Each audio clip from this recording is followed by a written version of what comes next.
Are live. Fantastic. Well, welcome everyone to our first bolt action discussion on the channel. With me today is the Right Honourable Gentleman from the United Kingdom. Joining me, we have Andy Singleton from Volleyfire Painting Services. And we have Jez Allum from Jez's Painting Blog. So there we go. Yeah, excellent. Good to see you, gents. Obviously, today is going to be a little bit more laid back, and I'm going to be working on. We have Jez Allum from Jez's Painting Blog. Sorry, I should have pulled. Bit of feedback. Yeah. Yeah, that's what happens when you the YouTube channel on. It should be a lot more laid back because Rich Dando's not on, so he's not Yes. fooled by caffeine. Yes, and I think we should. Well, take we're on the subject. Get well soon, mate. Get well soon. We'll just take a moment to say that poor Richard Dando is suffering from the Black Death. He is, yeah. Or man flu. And won't be with us, but he has sent his warmest greetings and a little bit of news that we can sort of drip feed you as the hour progresses and keep you interested. I reckon we just spill all the info now and just generally talk about crap for the next hour. Yeah, that way we won't forget. That way other people who just watch the videos just for the news can go, right, that's it, see you later. Yeah. That would spare a lot of people a lot of pain. So we've got to keep the viewer numbers up, so we need to drip feed. Yeah, something like that, yeah. So as we're kind of chatting today, you know, I figured we could just kind of relax and work on some projects. So let's just get a quick summary of what we're all working on tonight, so that if anybody is interested, they can ask questions. Hopefully, spur us along. Andy, what are you up to tonight, then? I am finishing off a few of my own vehicles this evening. I've got a 251 16 half track that I'm going to be adding a little bit of weathering and finishing off. I've got one of my numerous Stugs that I might do something with, a little bit of inking, finishing off. All about the Stug life. Absolutely. I've got a Sherman that may get a little bit of work done on it, I'm not sure. I mean, most of these, all they need is some chipping and weathering, so there's not a huge amount to do. Yeah. And I've got an M10 that I'm also working on. Very nice. I would have thought you'd run out of Stugs to paint by this point. I mean, you've been doing that. You can never run out of Stugs. They do 22,000 whereabouts, and I've got 10. So I'm a ways off. 10,000, yeah. You can probably just see one to one.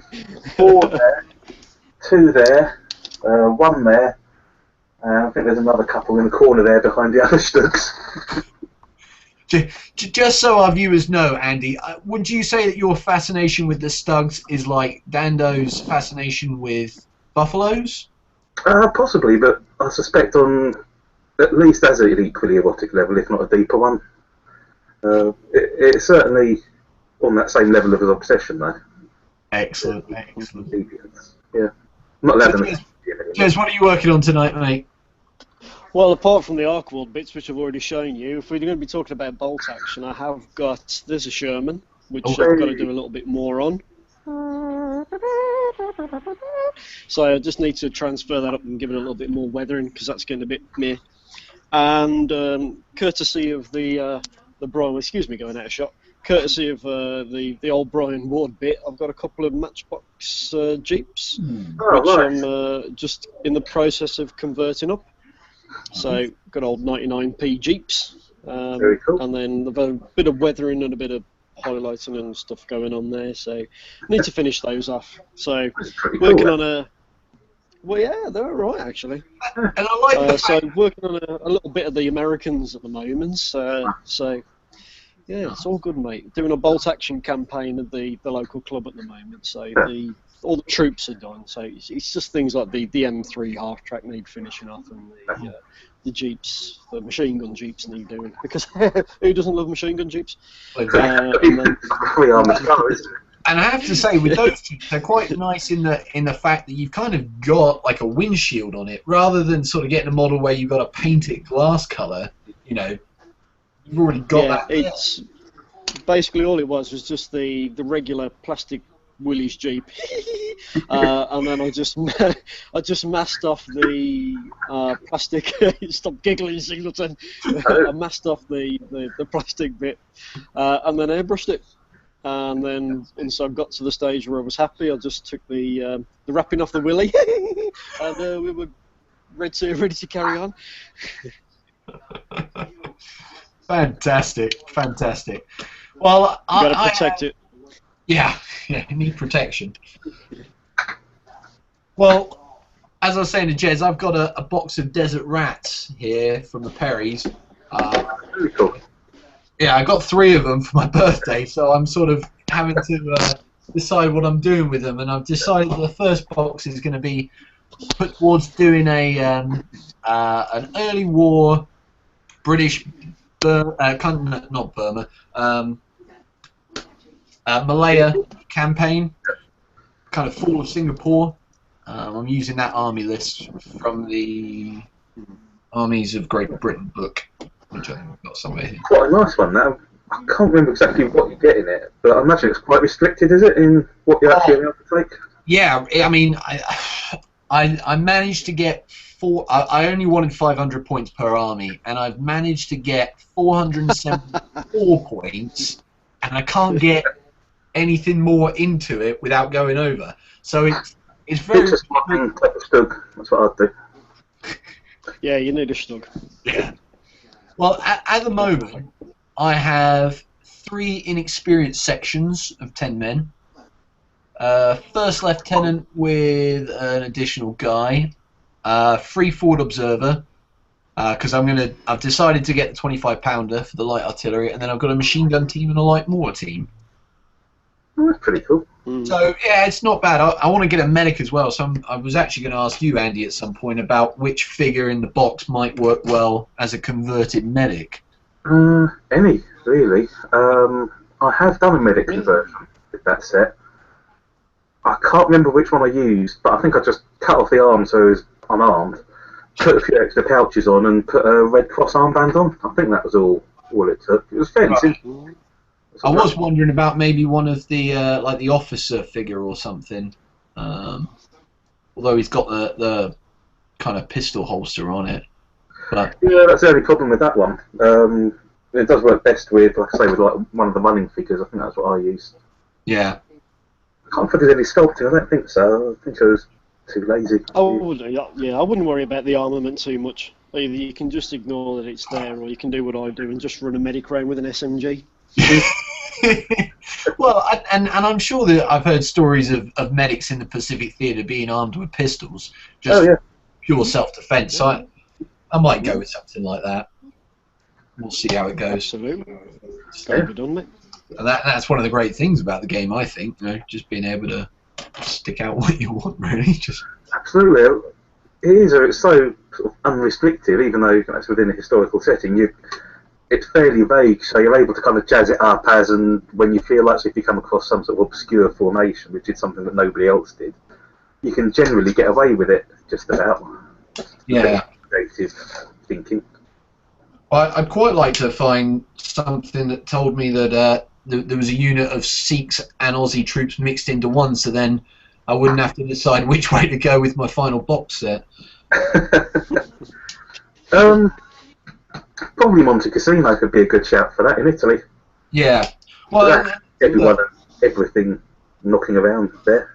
Yeah, and that's what I quite like about these Desert Rat figures is, I mean, the uniforms you kind of think are just North Africa, but actually you got the Pacific Theatre wore this uniform. Going into Italy, they wore their uniform. Kind of, Mediterranean, Middle East, all of that. I think it gives you quite a lot of options, really. Oh, absolutely. So, especially when you factor in the different headdresses that the set comes with as well, because you get there's the helmets and the sash heads that have in it, or is there another one as well? The helmets are separate. Yeah. And then on top of that, you've got Yeah, you got like the SAS kind of, you know, with the Oh, the cat comforters and things. yeah. Yeah. Yeah, there's quite a lot, that's my other issue is I'm looking at it thinking, oh, I could do an SAS kind of behind the lines because I know there's an army list for that. Yeah. Really excited to do that, but that's like, well, that means I need a fourth box. Oh well. Probably 3 boxes and get them finished first, so the wife might not agree otherwise. Well, save your assets because that'll give you like 1,000-point army out of one box. Well, that's it. I mean, I think you get like 6 SAS heads on each sprue. I think it is, or maybe it's just the 3. No, you get 6. Yeah, there's quite a few of them. Certainly enough in there to go around. Oh, definitely. So, yeah. So, I was thinking about this the other day. Theatres that you like to play bolt action. Do you have a favourite kind of theatre period that you like to play, a particular army, or do you just play anything? What do you think, Jez? Drury Lane. That's my favourite theatre. Definitely. No, I tend to go generic, so it's just easier. Right. So the Germans are sort of fairly loosely based around Normandy onwards so it's late, really late war German, sort of 44, 43, 44, 45, sort of around there. The British, I've done late war Burma on those, so that's again, it's sort of like 44, sort of right up to the end where they were still fighting the Japanese. So yeah, I stuck with those. And for the Americans, it's Normandy again, isn't it? Because it was out from the Normandy box set. So I've just gone with sort of Normandy era, which, looking forward to the new Battle of the Bulge releases soon, because that's which might lead us neatly onto another bit in a minute. Yes. Because they're rather nice. With the Russians, I haven't really done anything with the Russians. I've stuck them together, winter ones, so they'll be cold in a field somewhere. But what year? Yeah, don't know. It's the best for them. Yeah, they'll be fine. Well, that's cool. So. Andy, what about you, mate? Oh bloody hell, he's got everything. Yeah, pretty much. I mean, I tend to do my forces things around a specific historical engagement or force within a particular engagement. So my Germans are based loosely around the 24th Panzer Division in about 1942 when they were going into Russia. So I've got a lot of early Panzer IVs, a lot of guys in jack boots and sort of field grey uniforms. My SS, early war SS for the same sort of period. So cause I really like playing the early war stuff. So a lot of my forces are up to about 1942. So that's sort of my cut-off at Stalingrad. And then I've got sort of arm that let me play things like Kursk as well, because sort of the Eastern Front is where most of the focus of my forces are. But I'm also starting to get into the kind of very late war, end of 1944 up to sort of 45. Mainly because I liked Fury. I liked the visuals of the battles and the style of it. And so when sort of the Winter US figures become available from Warlord, the plan is to do a Herc and Forest force based on the American Light Infantry Division, because they were one of the first units that went in there, and they got an absolute pasting. They took a huge amount of casualties within a couple of days. I mean, vast amounts of casualties. So they're going to be my focus for that, and it's also a little bit different from doing sort of the normal Ardennes, 101st Airborne, that sort of fairly traditional kind of thing for doing Winter Americans. So I want to do something a little bit different.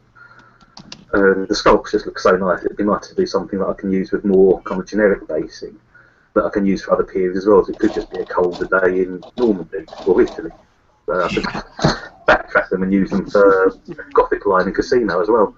Yeah. That sort of uniform. So they're actually quite flexible for that. They just look great anyway. So I've wanted an American force for a long time for Europe, but there just haven't been any figures that have really jumped out at me for that till now.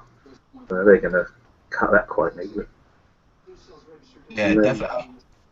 I think that sounds great. I did look at them because having done sort of American Airborne reenactment myself and having a good understanding of the uniforms, I was really curious as to what they were going to do with the Winter Americans, whether they were going to put them kind of in the M43 jumpsuit, the kind of the green, all one color, with those buckle boots, or whether they were going to sort of keep them the same kind of M41 jackets and the mustard trousers and go that way.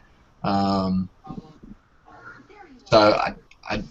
I'm guessing that they've done the M43 jumpsuits from what I saw, the pictures that...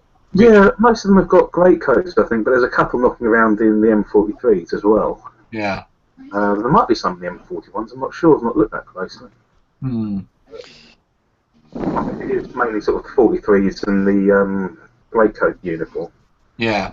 Yeah. Because, I mean, I'm with you on it, on kind of periods of time, Andy, you know, in enjoying the early war stuff more than probably the later war stuff. I find personally that the later war, the tanks and the vehicles become so much more destructive. I mean, they really can weigh the game one side really easily. Whereas I think in the earlier war, the vehicles don't have as big a part to play in the battles. Yeah, well, they're not as flexible, really. I mean, you look at a lot of the early vehicles, like the Shah B or the Panzer IV earlies, where they've got the howitzer, and they're actually quite good in game terms because they've got all that kind of anti-infantry capability. But by the same count, they've got lighter armour for the most part. They're cheaper in points, so they don't sort of skew the armies too much. They don't restrict you quite as much, I find. So they make it a very different type of game, very different narrative. Because you can have these things like these various sort of really quite poor infantry support tanks. And it just forces you to think that a little bit more as well, which I quite like in my games. Yeah, no, I agree. I'm really excited actually about this kind of fall of Singapore army. Mostly because I've got no armour whatsoever. I mean, the British didn't have any armour really over in the Pacific. If they had anything, it was sort of armoured cars, and then on top of that, they didn't have the air support. So really, they're kind of really up against it. And I was trying to put together a list for my Japanese to go against them, and 500 points really isn't a lot, but I managed to get quite a lot for the Japanese. Oh yeah, you will, yeah. Yeah. Well, and there's a lot, yeah. I had to make them inexperienced just to get enough, because the points for them, there was quite a lot. They can rack up very quickly, can't they? Yeah. Yeah, because you can have really big squads as well. Yeah. So that's another thing with the Japanese, yeah. Yeah, I wanted to put in the what's the tank, the Haicha, the Type 97. Yeah, the Type 97 one, that's it. They're good little tanks, those. In reality, they're wretched things, but here they work quite well. And I had to go for an inexperienced because it was the cheapest one at 108 points, but that's still a fifth of my force gone there. Yeah. It's got, I think it's got an 8+ armour. It's sort of a step down from equivalent tanks of its size, I think. Yeah. That does force you to be that little bit more canny with it. Yeah. Yeah, and in the end, because you can't get inexperienced troops, you have to have regulars. So I ended up going for 7-men sections because they were 70 points each. So I've got 3 of them, a light mortar, a machine gun, an officer, and my tank. So I really didn't get a lot in the points, but I still think it's going to be fairly handy against the Brits. I think so. The Japanese are a very tough army. You have to pour a lot of firepower into them to stop them. Yeah. I mean, I'm a Marine player when we do Pacific stuff, and I really have to chuck out all my firepower to try and stop a squad. And you're sort of laying everything down. It becomes this really kind of tense, nerve-wracking fight of whether you can get enough firepower into them before they hit you. Yeah. It's great fun. Yeah. Really great fun. It's very hard, actually. I mean, even if you're playing as British against the Japanese and you're trying to do things like the preliminary bombardment, Because of the banzo rule, a lot of the time they'll just ignore the pins that you've put on them because of the preliminary bombardment. Yeah. And it's a very challenging game. Yeah. Yeah, you never really feel like you're in control, do you? It's always like you're just hanging on. Yeah. Yeah, that's right. Yeah. And I noticed with the Japanese, they're sort of hand to hand. You know, they're very fierce, getting up close. You know, I think for a Japanese, that's what I was just about to say. Yeah, it's horrendous. The intercombat is bad as well. Yeah, it's slightly worrying. Oh, no, it's a great game. It's very worrying. But I've got this idea for a table for playing sort of Fall of Singapore, of playing 6 foot wide, 4 foot deep, and having basically on the Japanese side a foot of jungle terrain made up of lots of little scattered terrains bits, then having like a main road, which then kind of T-junctions off in the middle, going down into kind of, I guess, like Singapore naval base, with a bunch of buildings and some fencing and maybe some defensive positions. I thought that'd be kind of cool to have the Brits trying to defend the entrance to the naval base and the Japanese trying to pour in. So yeah. You have like fortifications and the British guns set up in emplacements as well, which would be quite cool, I think. Yeah, and with the scout terrain, I can then use that for my Antares game as well. Yeah. Yes, good call. Well, when you make some jungle terrain, Carl. Sorry? Did you recently make some jungle terrain? I'm in the process of making it. I'm in an R in at the moment because I've started cutting out sort of bits of foam board to make little bits of scatter terrain. But I'm from watching Mel's terrain tutorials. I'm wondering whether I need to actually change that and start cutting some bits out of sort of MDF or plywood or something like that. I'm just thinking once I start putting down sort of PVA, it's gonna warp up and that's gonna warp like a mother. Yeah. So I'm thinking I'm gonna have to restart that. That's always the danger, isn't it? The worst bit is you build something and you think, oh, that looks fantastic. You go away, you leave it overnight, you come back and it's warped or something's fallen and bent or something. Well, Andy, do you remember when I did the North African kind of marketplace, that big, huge terrain piece? Oh yeah, that looked awesome, that did. Well, when I did the stand on the base, of course, I walked down the PVA, I painted it on, scattered the sand, came back next morning to find the ends had risen up a little bit. I was like, oh no, that's a nightmare. It raised quite a bit in the end, didn't it? Wasn't it a couple of mil on each end? Yeah, and then so your figures are like all of a sudden instead of being almost parallel, they're kind of up to their knees. Yeah. Warp factor 9, Mr. LaForge. Engage. Yeah. But I'm also tempted to do some buildings out of sort of the old kebab skewers and sort of throw them together like that. Maybe a couple of towers or something. Well, that might look quite good on the board. And always looks impressive. That's one of the nice things about sort of Pacific way. It's got that very distinct look. It looks spectacular as well. Yeah, I did actually quite like the Pacific building set that they've got. I think so. Oh yeah. So I'm always looking at that and thinking, nearly next time. Yeah, but I mean, I look at it and you think, wow, to fit all those things in and still have space and and for other bits of terrain, you're going to need almost like a 10-foot table by 6-8 foot or something. No, it's not that bad. One of the guys at the local club, one of the guys at one of the clubs I go to, has got the Warlord Sarissa Japanese village set. It's stunning. It's really, really nice. It doesn't take a huge amount of painting either with that. No, they don't. Not really. Put a bit of a stain on it, a bit of inking, weathering, and you're done pretty much. Yeah. Not that he's even tried to paint it yet, mind you. Maybe that'll inspire him. Go out to buy some green ink and some strong tone ink, snap it on, and you're done. Crack on. Yeah.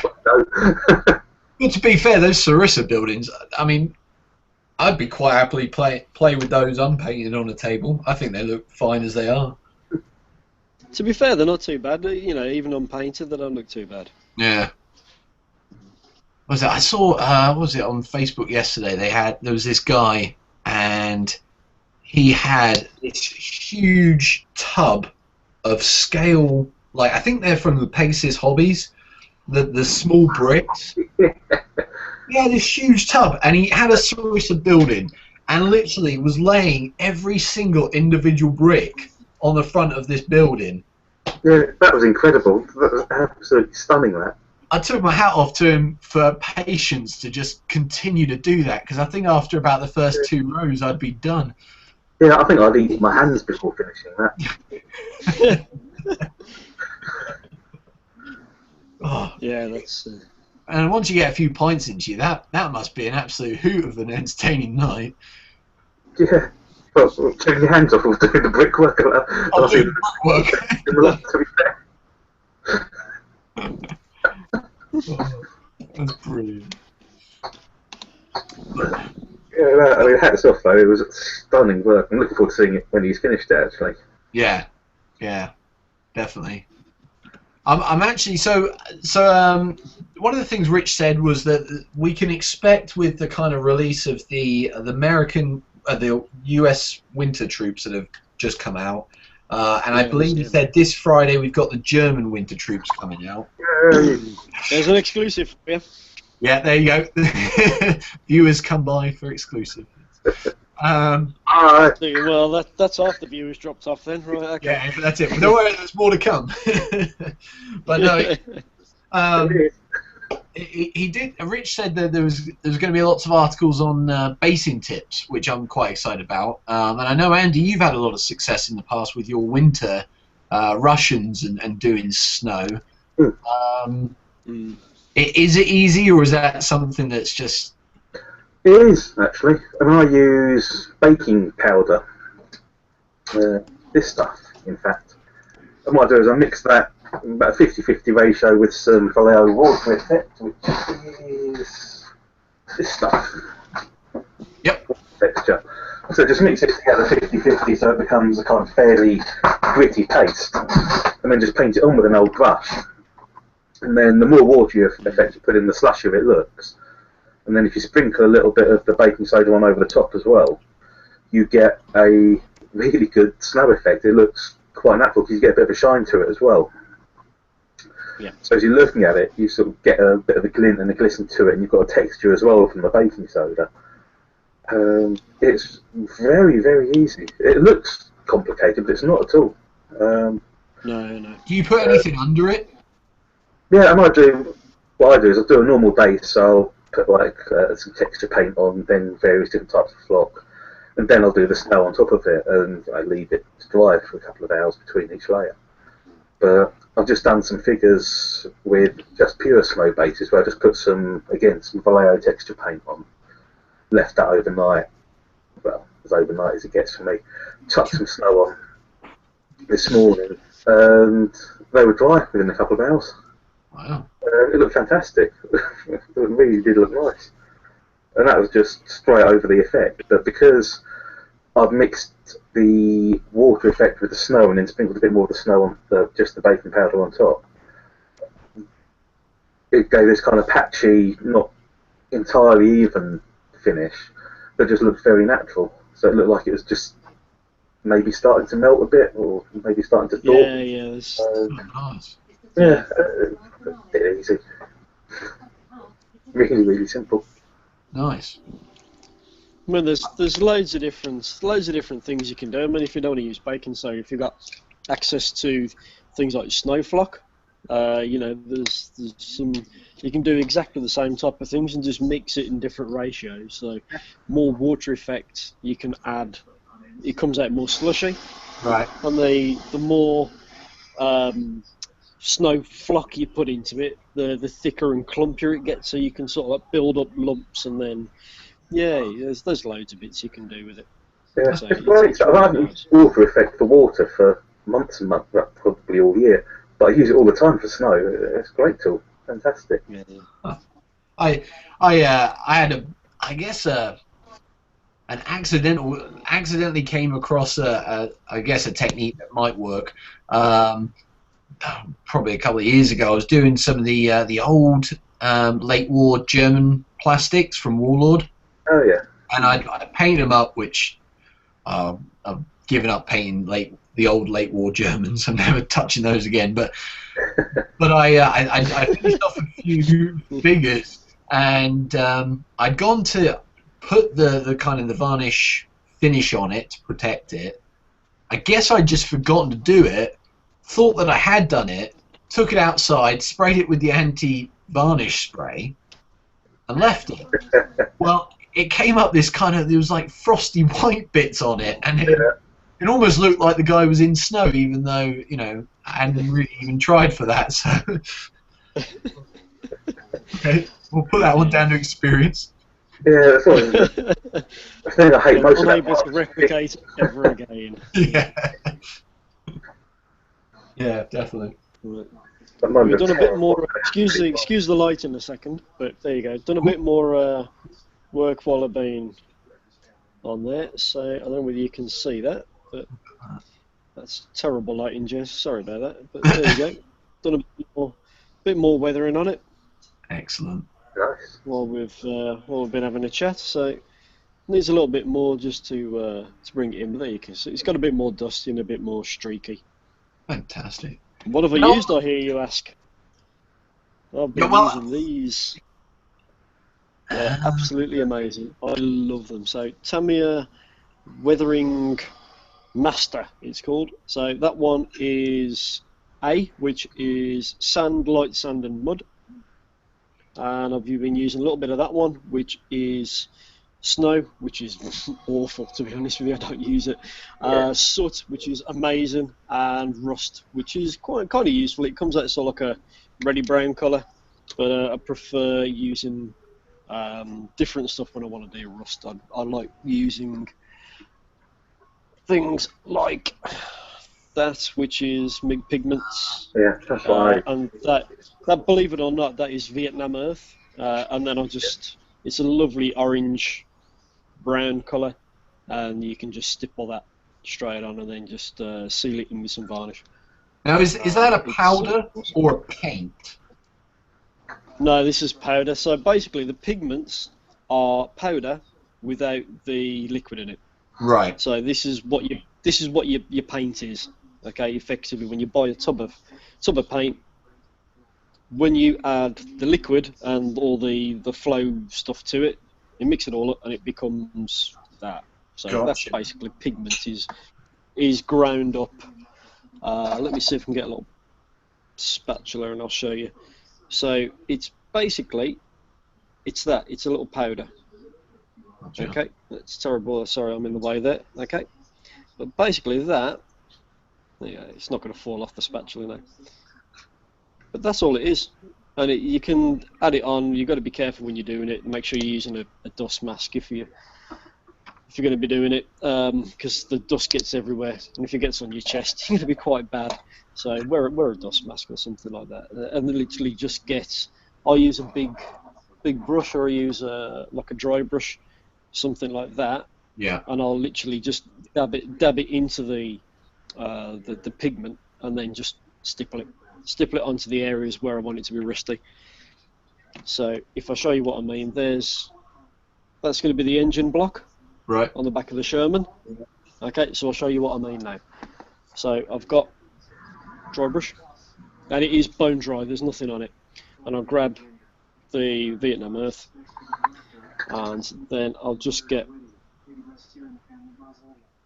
a little bit. Now you've got to be careful because it does go on and it's quite heavy if you're not careful. So if I get that so you can see it, and then I'll just stipple that on there, and then all of a sudden you've got rust on the engine block. Fantastic. Now obviously if you don't, it's not complicated, and if you don't like some of it, you can get a little bit of damp brush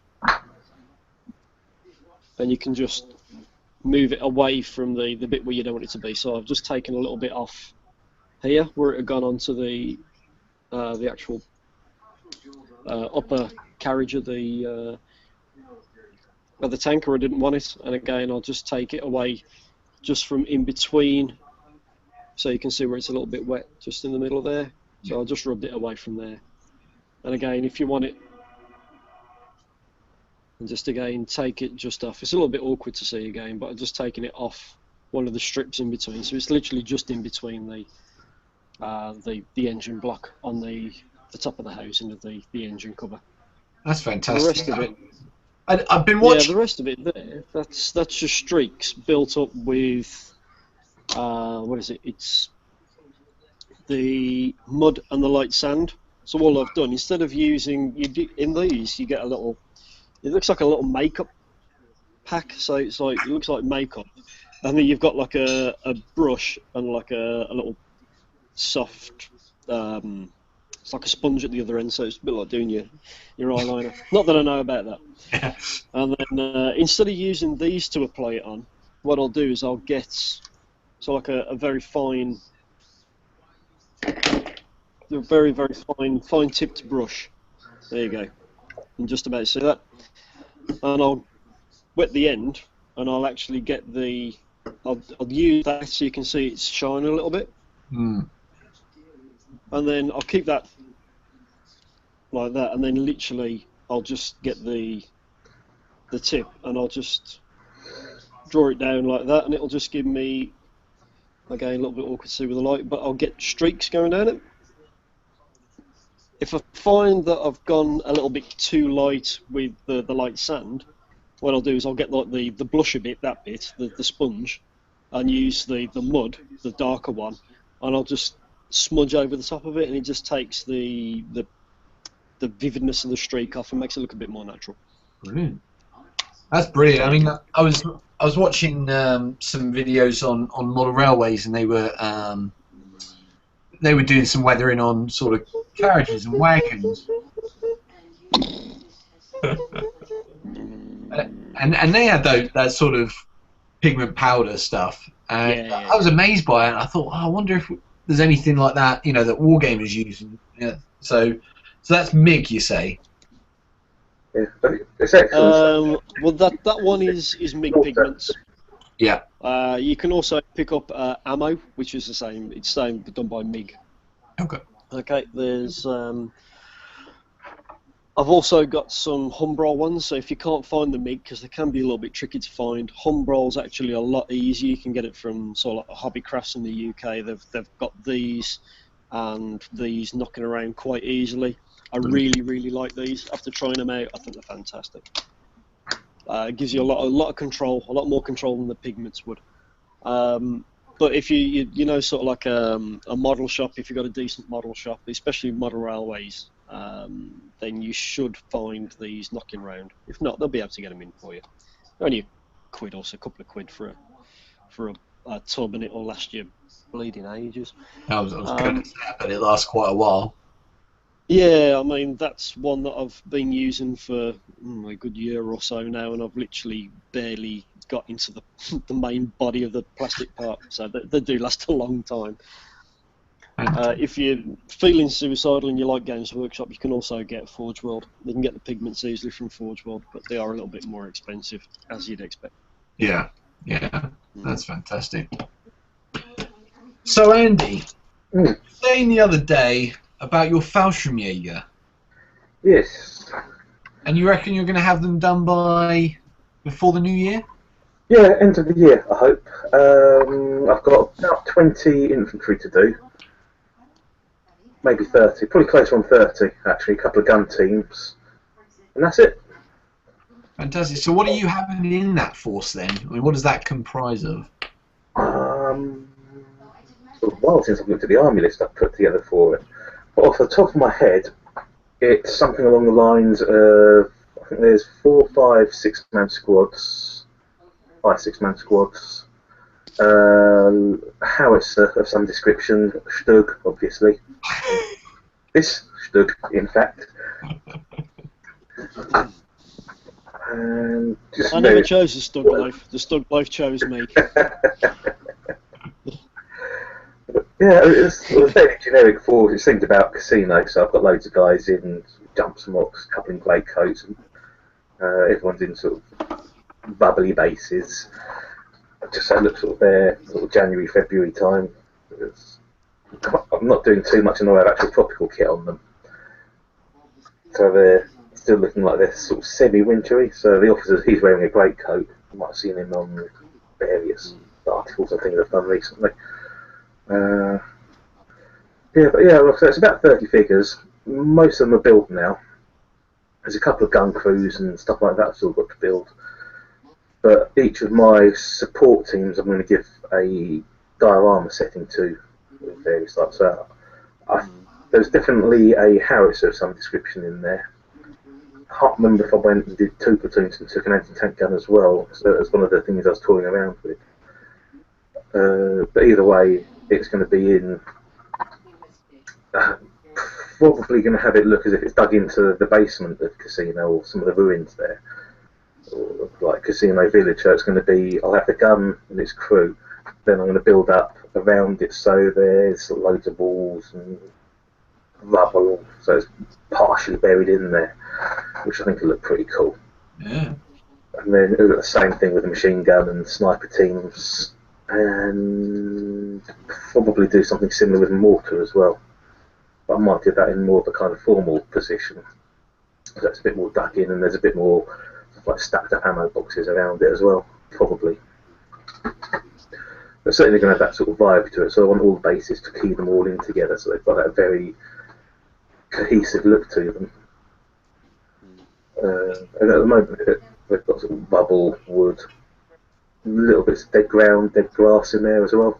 It's got quite a dark tone to it, so it sort of contrasts with the figures quite nicely. But, yeah, and I've got 10, 12 done, and they look nice.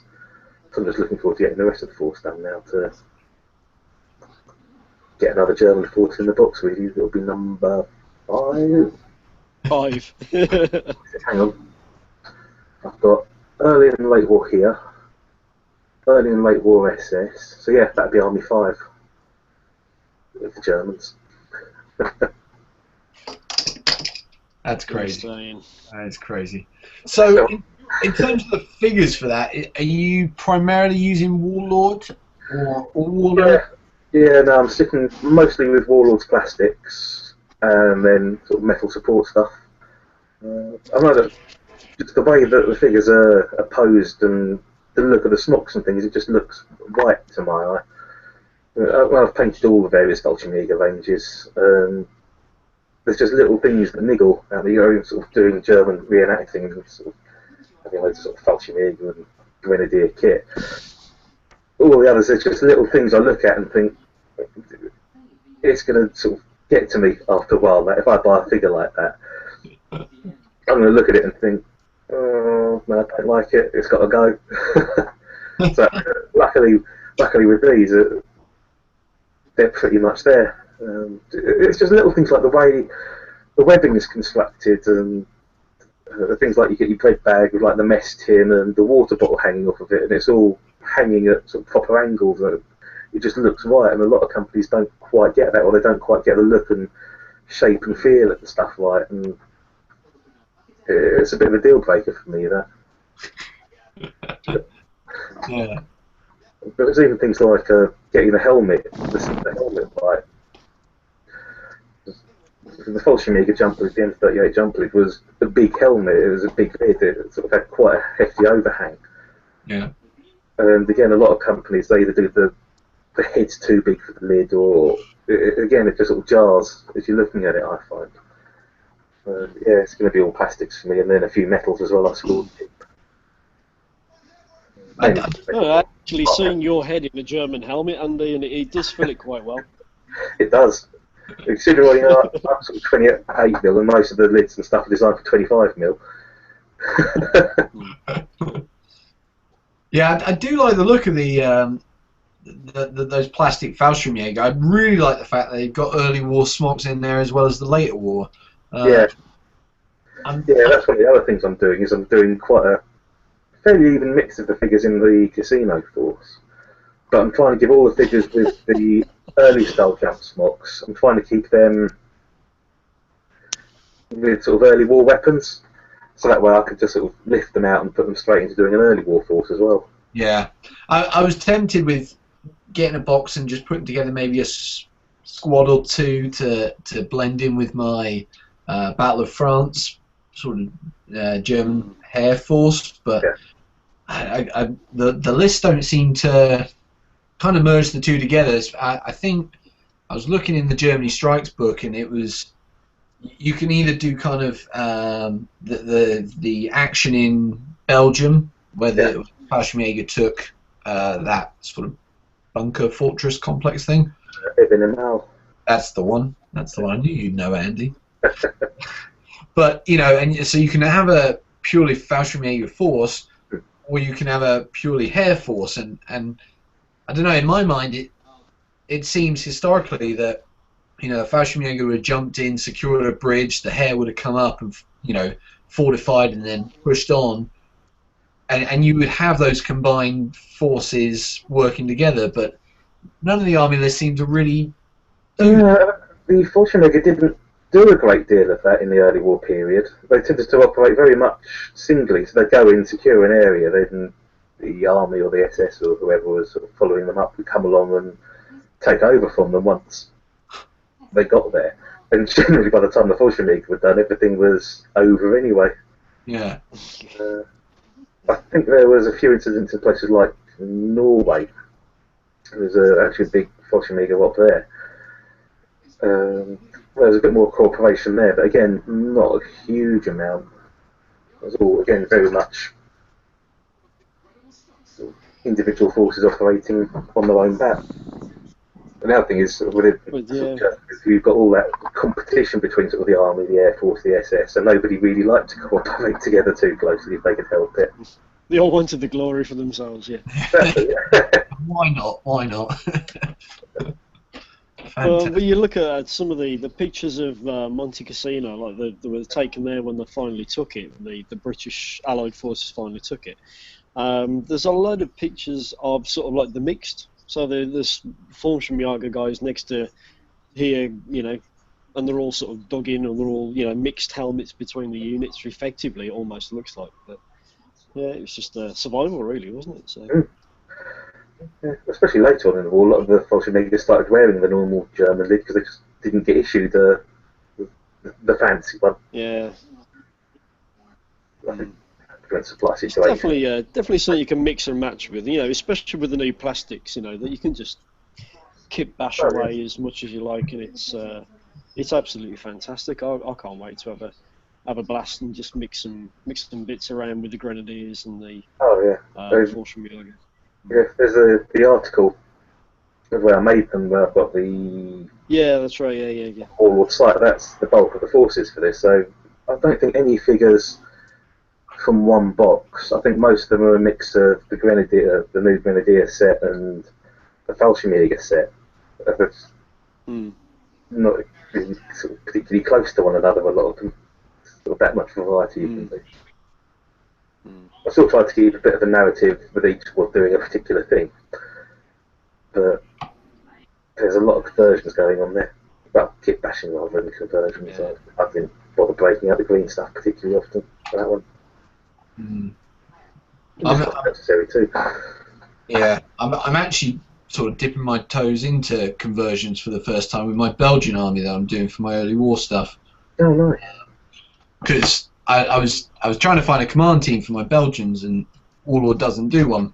So I sort of did some research as to what the Belgian officers look like, and it turns out that pretty much they're dressed as British officers, but with the riding boots. So I thought, well, that's great. I'll just get a British officer and get some green stuff and sort of create some riding boots for him. And so that's one of my tasks on my list of things to do. Is to convert a British officer into a Belgian officer. You won't thank me for it. No, absolutely not. No, and then the other thing is I've got some Finnish support teams. I've got a Finnish medium mortar and a Finnish machine gun team with Belgian heads. So which we'll see how they work out. It's a good shout, that way. Yeah, I was looking at one of the chaps on the Facebook page was doing Belgians, and he said he'd used a lot of Finnish teams because apparently the uniforms are very similar and the webbing's pretty similar as it goes. So looking forward to seeing how they come out, really. Yeah, it'd be nice to see that. It's one of those armies that you don't see very often as well. But and I've got as well. I decided to buy a T15 to go with it. How big At is least it? I've got a roadblock. Well, sort of detour perhaps. I don't think it's big enough to block a road, is it? No, that's true, actually, yeah. I think the civilians I've got, which I'm going to hopefully have ready for the game in June, I think they'll probably actually block the oncoming forces more than the T15 will. It wouldn't be overly difficult though to be more successful than that, though, really. Yeah, well, yeah. But you know, I saw these civilian figures from Futsal Miniatures, and I fell in love with them. I picked up 6 packs in total. I think 3 urban and 3 rural, and I'm going to try and get some war bases sort of multi-figure movement trays. Yeah. Have them in groups of 10, and because I've got these 3 main roads on my table, I thought actually if we had them starting on the German side and moving somewhere between 6 and 12 inches per turn towards the Allies, it's actually going to hamper the Allies in terms of defending their objects from the Germans. And so I thought it'd just add a little bit of an interesting element to the game, as well as kind of putting in that historical element of the Germans using civilians to block the main roads for the British and the Belgians and the French. That's a huge element to the game, I think, that. It's going to add a lot of flavour and really capture the feel of the anarchy of the period where just the roads aren't passable, there's just chaos everywhere. It's going to be great for that. A bit like the M25, yeah. I was going to use it for my modern scenarios too. Yeah. But yeah, well, I'm hoping Mr. Chesney's going to be at the show, and hopefully he'll be able to keep a watchful eye on that, and I hope I make it all go smoothly. Unfortunately, I can't be there, which is a real shame because it's the one sort of time in the year I get to have a really good, proper war game session. So was all that, really. Yeah. But unfortunately, I'm gonna. There's always solo play, mate. There's always solo play. Well, that's it, and I'm getting very good at that, actually. Always play by yourself, yeah. Yeah. I won't tell JJ. Yeah. I tell you, the amount of abuse I give myself, it's. That's all. No, that was all in the game, mate. All in the game. Part of it. Yeah. So, yeah. I haven't got very far with this today, but not to worry. I'm going to keep cracking on with it. I'm sort of debating what to try and get done before I come home to England for Christmas. I fly next Thursday, so I've got about a week and a half and lots of work to do in between. So I'm sort of really tempted to try and get some Antares terrain finished off. I'm very tempted to try and get a section of this sort of sprayed up and painted, or to do a Belgian section, and so yeah. So much to do, so little time to do it. Oh, absolutely. Isn't that always the problem? Oh, just a bit. Bane of my life, mate. Bane of my life. Yeah, and I mean, I always think of poor Andy over there. I mean, he does so much work on figures. And poor Andy. Poor for... Andy. The amount he's painted, mate, he's not poor. Yeah, but he does so much painting, and it's never his own stuff. I mean, you know, that's got to be the most. Actually, tonight these are mine. Oh yeah. Thankfully. Well, it's the same here as well. I mean, by the time I finish work and come back home and then sort the kids out and have some tea, I've got like an hour and a half before I'm usually falling asleep, and then it's commission painting, and then the days off come round, and then there's usually a day off in the week when the kids are at school, so it's commission painting again, and then if I'm lucky I might get 5 minutes to start working on some boromites like that for Antares, and then gone down the pan again. I've got sort of to that stage, and it's sat there for like another 10 days doing nothing while I've been finishing these off for Mr. Creasy. Yeah. So I've got actually to get them done for.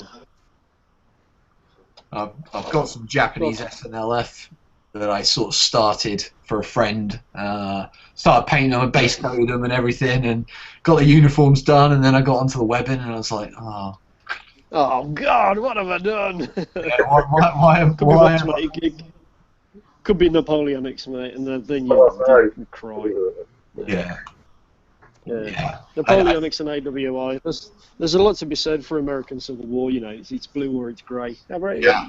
That's why my black powder cane is going to be American Civil War. Lots of dark blue, lots of black. done. See, I did all my AWI in 6mm, so so much quicker. That's cheating, mate. That's cheating.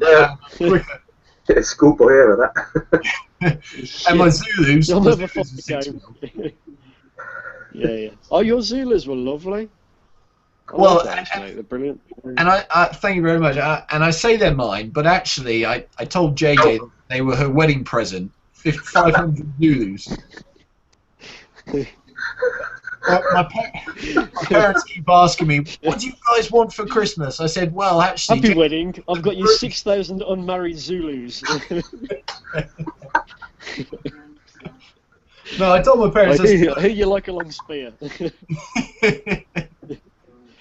No, I told them, I said, we need some British to fight JJ Zulu, so if you don't mind, yeah. They said, no, JJ doesn't want those. I said, oh, yes, she does. No, really, she does. Doesn't believe it. No, I've already got 1 6mm British. I don't need any more. Hey, no, we're still in Imperial. It's inches. Oh, yeah, sorry. 1/16. Oh. Oh. It's alright, I'm only 132 for myself, so. Well. Don't call me Justin for nothing. Right, anyway. Oh. So, how is this, just to try and pull this back to some sort of... No, it's gone. You've lost it. So, Jess, how is this... Anyway, Winter Germans, I believe there's Winter Germans, not only... I believe Winter Germans, they're coming out. It's getting quickly back on schedule, which is something I'm looking forward to. And I want some... apparently they're going to be doing the Squad in a Box, which is all going to be metal, which is going to tie in with some kind of coordinated American Battle of the Bulge thing as well. We're going on. And from what Mr. D said earlier, they're going to be doing weapon teams as well with the winter coats on as well. So you can have a complete army all in great coats and winter gear. Very nice. So that should be very nice. Looking forward to that. On the Warlord Instagram site as well of a lot of the winter. Yes, apparently they've been leaked onto the Instagram site today, so I'll need to go and check that out. I do like the fact with the machine gun teams that you get, you can get them redeploying and you can get them deployed. So if you're one of those crazy people who has more money than sense, you can have a team to put on there when they're moving, and you can have a team to put on there when they're firing. I think that's great. Just the poses of the deploying teams are nice as well, because it makes a change to have everyone doing something different than just sitting there fighting. Yeah, definitely. Definitely. Especially when it's cold, and it's quite nice having these figures sort of wrapped up, huddled around, dragging their guns around in their ammo boxes. It just adds an extra level of dynamism. I don't know if you saw, Andy, one of my German MMG teams, or actually it was an LMG guy. And basically, I've got 6 of these guys, and they're all in prone positions, all firing away on the MG34. And I just thought, you know what, I want to do something different. So I actually had the the LMG laying down on the ground, and he's lying there throwing a potato masher, as if they're getting really close now, and he's got to throw the grenade and kind of. I remember that. Yeah, that was excellent. That. Yeah, I just thought it just something a little bit different. I'm thinking that with these Pacific guys, when I have a section and I've got a Bren team, I'm actually thinking instead of having the Bren gunner always sat down, lying down, prone, kind of shooting, actually having somebody carrying a Bren instead, or I don't know, mix it up somehow. You can do it with that as well. I've done a few conversions on. I can't remember the specifics of them now. It was so long ago. But I've done a few. I did. There's a guy or a couple of guys redeploying.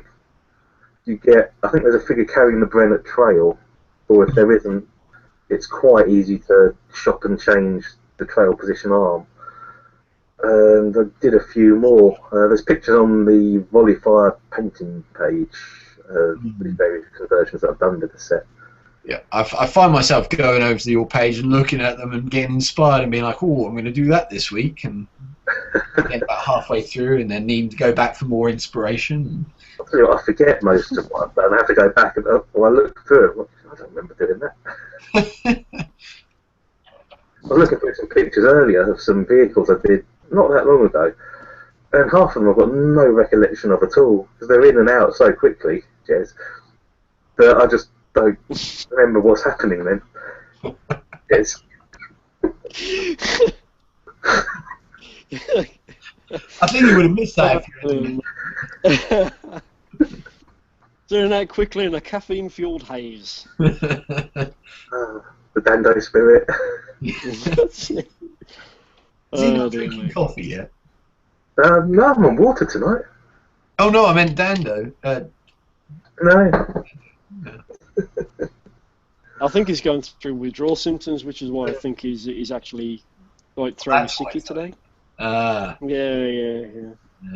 Personally, I think he's finally done for, and he's like, no. You know, I thought he sitting down through lack of caffeine.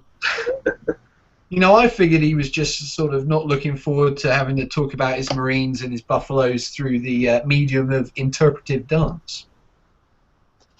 No, I think I'll that's tell you what, I'd have paid to have watched that. I really would. I'd have paid to have watched him do it. We're going to have to make him do it Thursday, Andy, when we go up to Warlord. We're going to have to make him talk about Buffaloes through the medium of interpretive dance. And mine. To persuade him. I'm And sure I he think could you be should persuaded. video it. Cake and Red Bull or something. Red Bull cake. Red Bull cake, yeah, that's awesome. Yeah, you need a video of that. Yeah, we'll upload it on YouTube, yeah. Excellent, Not excellent. a problem. Look forward to that. I'm sure all the viewers are very I'm on wine. It's got to that stage. It's got to that stage, yeah. Been one of them months already, Yeah. Yeah, what's the date? It's about the 8th. Yeah. Oh, my dad's birthday, yeah. Yeah. Yeah, happy birthday, Yeah. Mr. T's dad. Penny the Fool. Oh, fantastic. Well, gents, we've done an hour. How are you? Have we? Bloody hell. Yeah, I know. Well, it was all that wine. It's just got you straight through that, no problem. Oh, I've only just started on the wine. Well, from a glass anyway. It's been intravenously dripped into my leg while we've been doing it. So that's empty. So the wife's giving me a glass instead. Fantastic. So, I think we probably could call it a day there. But that's a bit more weathered. Yeah, Sherman's looking. You can see it a bit better now. That's had a bit more weathering. Yeah, I like that. 5 minutes. I am feeling a little left out. Feeling a little left out as I'm the only one not having a Sherman. That's all right. You can keep it. They're a rubbish. Best tank in the game. I love mine. It's the only tank I've got that I can rely on. No. I'd rather have a Lee. Lee. What's up, Lee? I shouldn't brag about this, but I'm looking forward to my Morris CS9 armoured car turning up. Oh wow, awesome. Like a mouse, but better.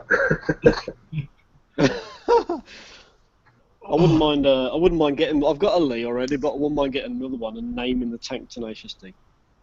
I think that'd be quite cool. Yeah, that'll be done then.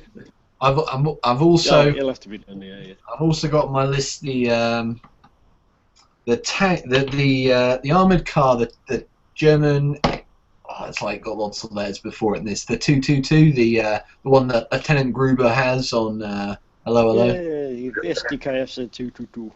That's it. Yeah. Yeah. That's good. Yeah, I nearly picked one of those up on Sunday when I went to a show. And I met Disco Dancing Dave Matthews, and we had a good chat. And, I got to see, good old Dave. All right, Dave.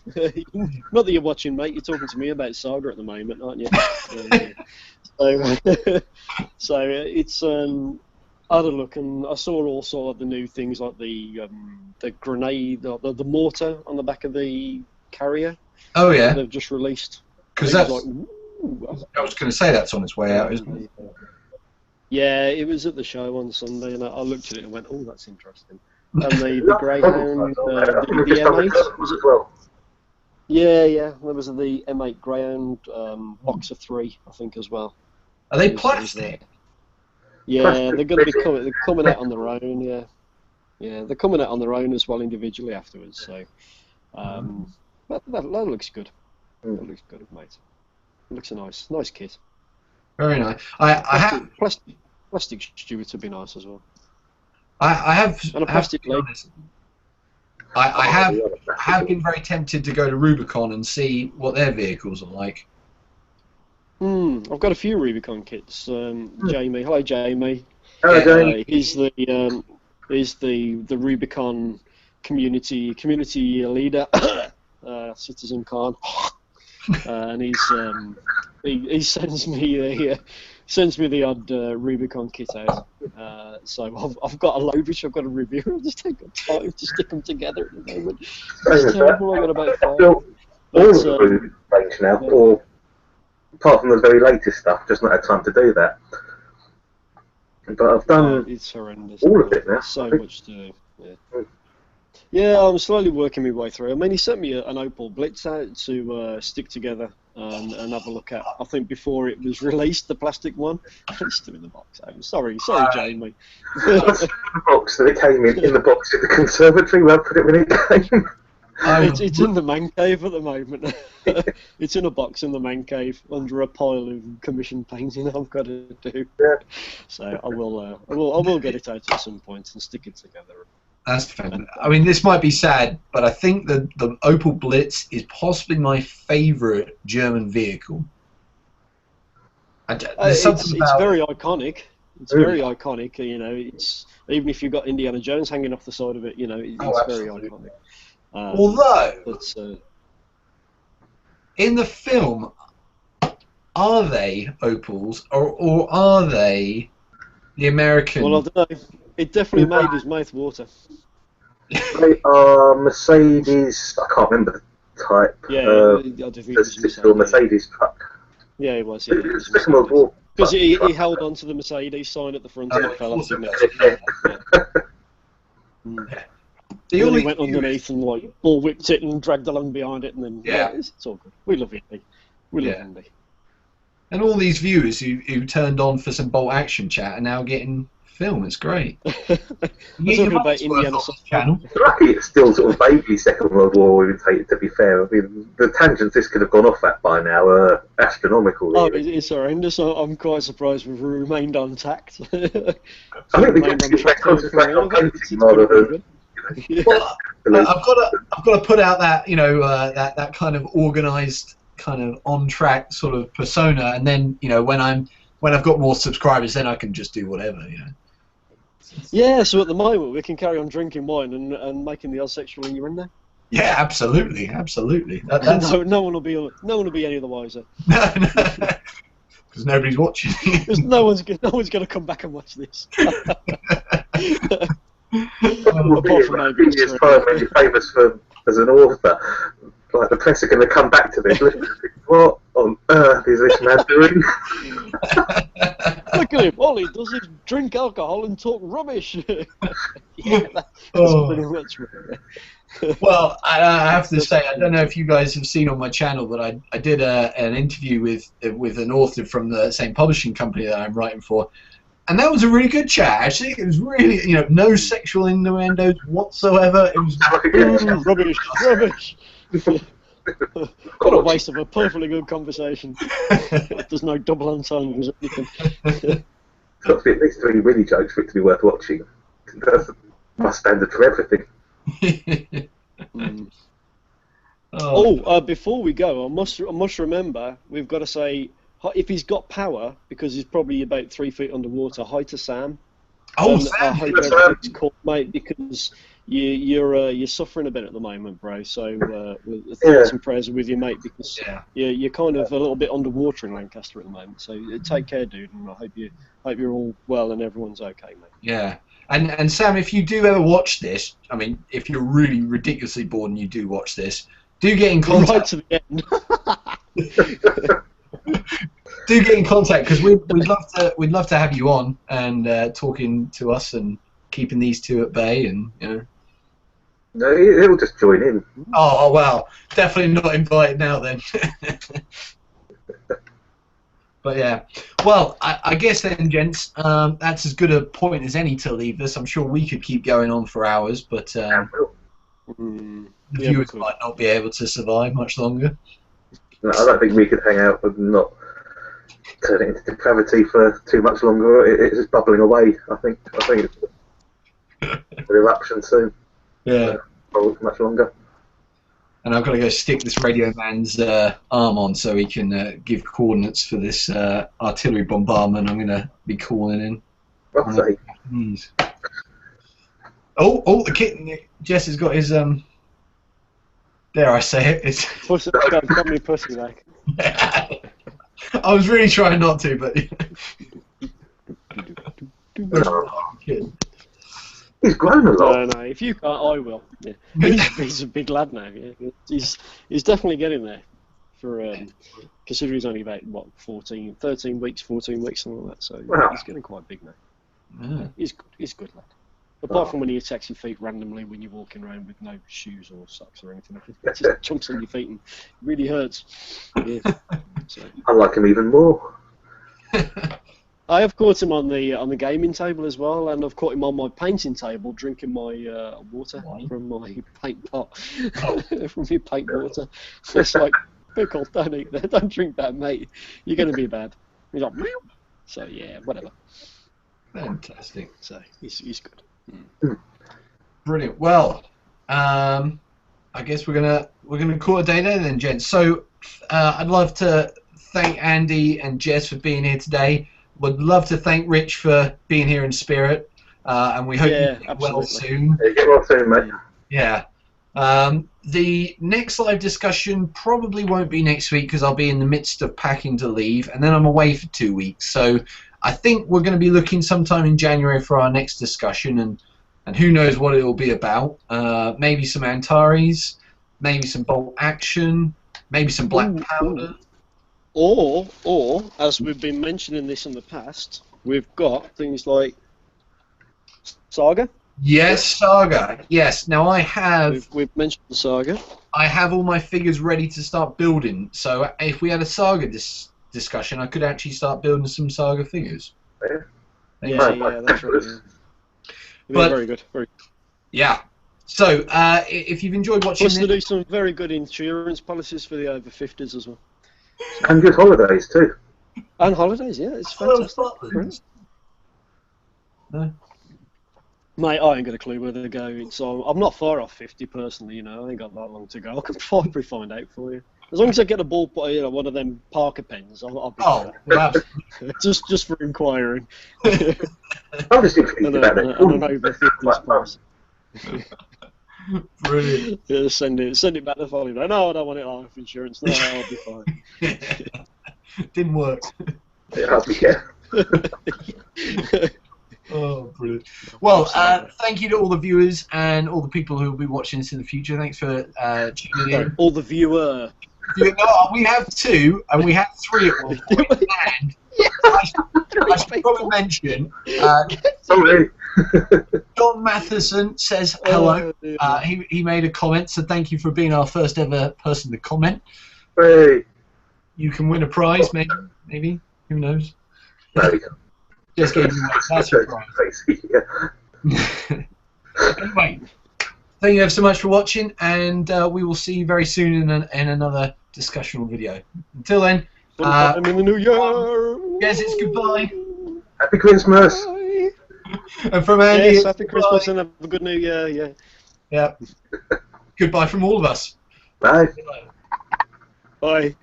Bye.